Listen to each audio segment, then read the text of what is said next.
Hello guys, welcome on my YouTube channel.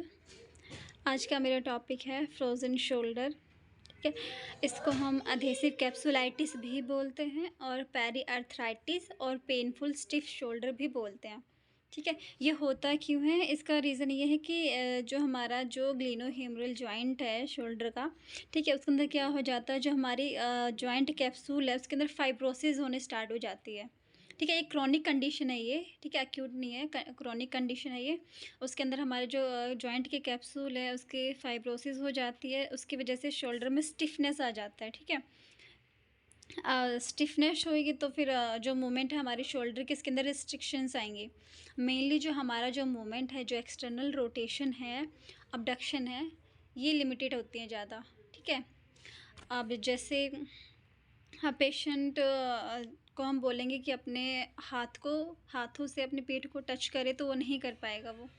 ठीक है, तो इसके अंदर हमने एक पेशेंट लिया है, फीमेल पेशेंट है, वो शकुंतला, 45 एज की है। ठीक है, हाउसवाइफ है वो। इनका चीफ कंप्लेंट ये था कि वो अपने जो आर्म को अब वो हेड लिफ्ट नहीं कर पाते। ठीक है, अबडक्शन में पूरा नहीं ले जा पाती हैं।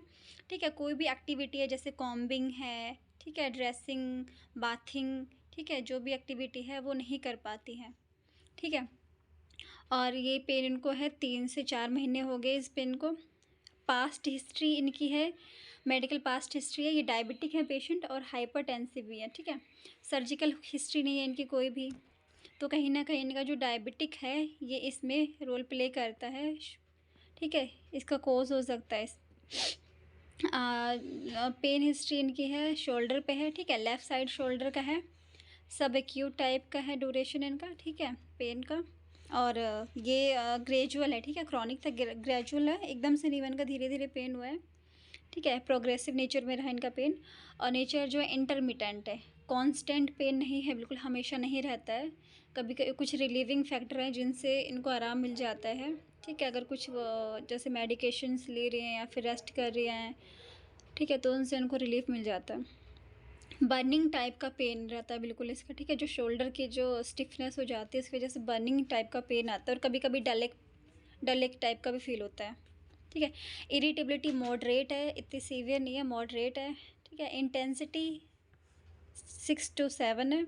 ठीक है, एग्रावेटिंग फैक्टर में इनका आ जाता है कि अगर वो कोई भी ओवर हेड एक्टिविटी कर रही हैं, एक्सटर्नल रोटेट या फिर अबडक्शन कर रही है, तो उस चीज़ में इनको पेन आता है।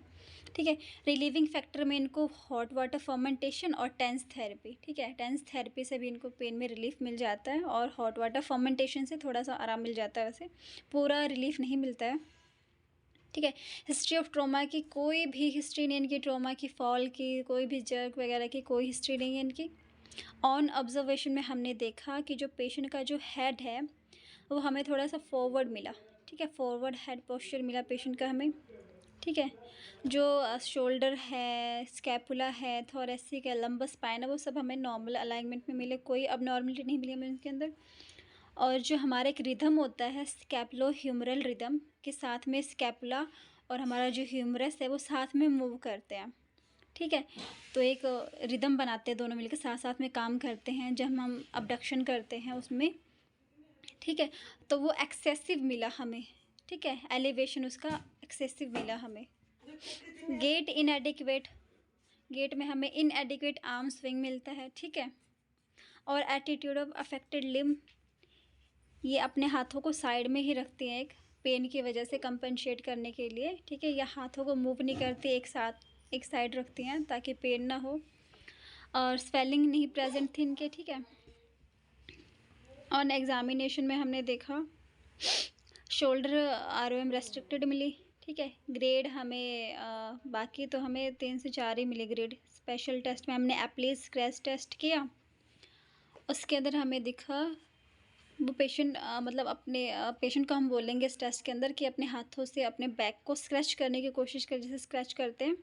ठीक है, तो वो नहीं कर पाते हैं पेशेंट। डायग्नोसिस में हमने अधेसिव कैप्सुलाइटिस और फ्रोजन शोल्डर।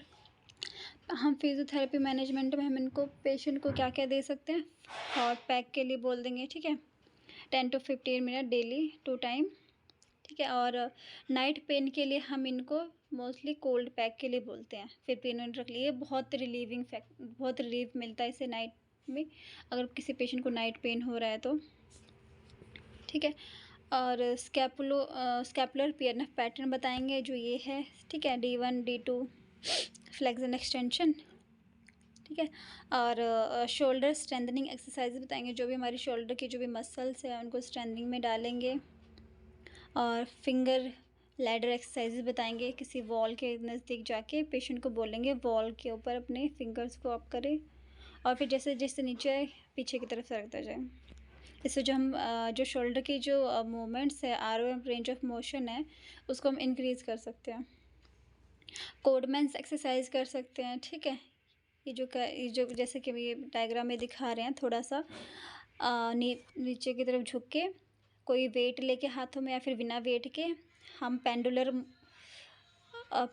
उसमें हम अपने हाथों को मूव कर सकते हैं।